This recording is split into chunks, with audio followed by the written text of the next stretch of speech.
بسم الله الرحمن الرحیم. السلام علیکم و رحمت الله و برکاتو.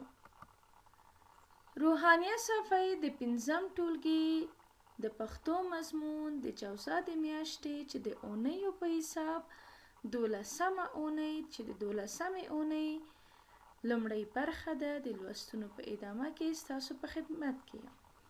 زموږ د لوست موضوع ده د پسرلی ترانه یعنی ترانه بهار، پاڼه 29مه او 30مه. د لوست موخه یا هدف مو دا دی چې ګرانو زده کوونکو تاسو باید د پسرلی ترانه په سمه توګه ولولئ، ولیکئ او هم په دې پوه شئ چې د پسرلی د موسم د ښې هوا څخه څرنګه ګټه واخلئ. د لوست پایله یا نتیجه مو دا ده چې ګرانو زده کوونکو چې تاسو باید د پسرلی د موسم د ګټو په هکله نورو ته هم خبرې وکړئ او د پسرلی په موسم کې د سیمې ښکلا لپاره زینتي نیالګي کښېنوئ. مخکې له دې نه چې نوی لوست شروع کړو، یو یادونه د تیر لوست څخه لرو چې زموږ تیر لوست د روغتیا ته پاملرنې په هکله و چې موږ تاسو ولوسته چې روغتیا لوی نعمت دی.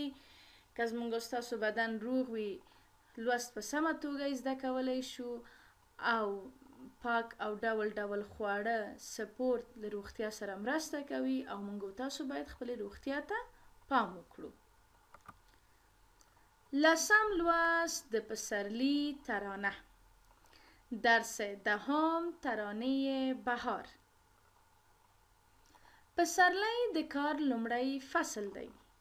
بهار فصل اول سال است. پسرلی 3 میاشتې دي. بهار 3 ماه است. حمل، ثور او جوزا. په پسرلی کې هوا پاکه او تازه وي. در بهار هوا پاک و تازه می باشد. پسرلی د کار وخت دی. بهار وقت کار است.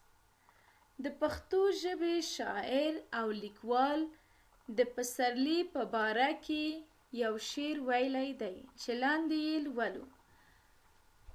شاعر و نویسنده لسان پشتو راجع به بهار یک شعر را سروده است که در پایین میخوانیم با مانای دریش. زیرای چه بهار راغی، ژوند سره سینگار راغی.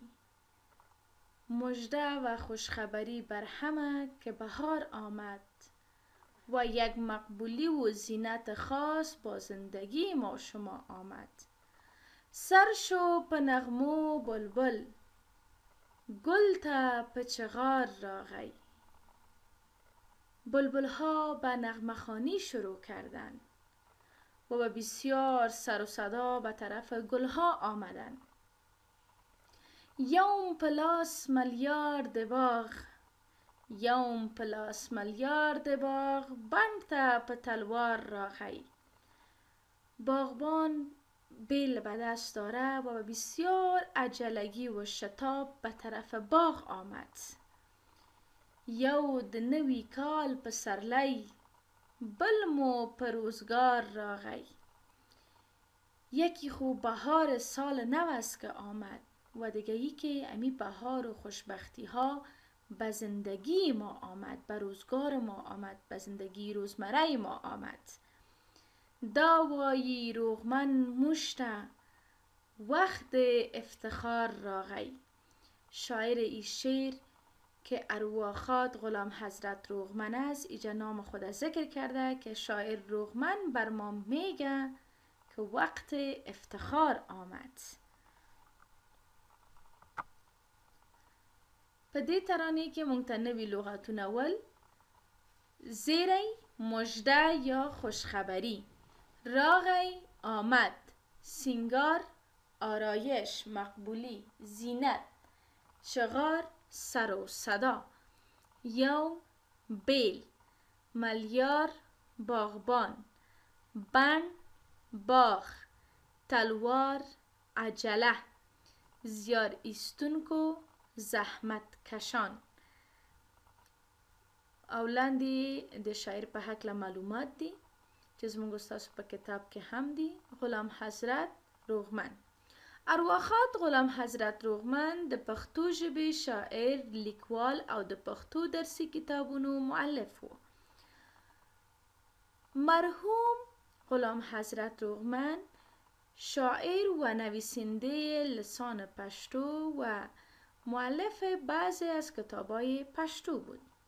کتابای درسی پشتو بود البته. نوموړی د ننګرهار ولایت د خیوې ولسوالۍ د شګې د قریې اوسیدونکی و.